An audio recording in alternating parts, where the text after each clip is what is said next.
Trinamool Congress State President Charles Pyngrope today emphasized the need for a dedicated infrastructure in each district to rehabilitate drug addicts. Speaking to the media, he stressed that the government cannot solely rely on private enterprises for this issue.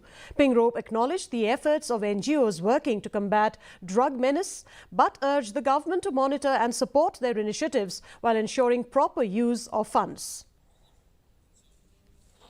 And some of the suggestions which were raised by the honourable members from the opposition are very valid, where we need to create infrastructure in every district that can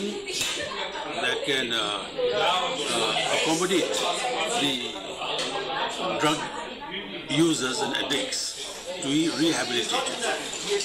We can't depend just on private enterprise at all. There are NGOs who are also very genuine, who are working, and I'm in touch with them also, who are doing it with their own expenses, with no help from the government.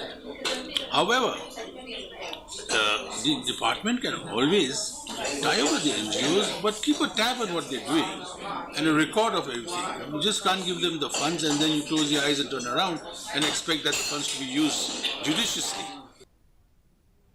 Amid growing speculation about Dr. Mukul Sangma's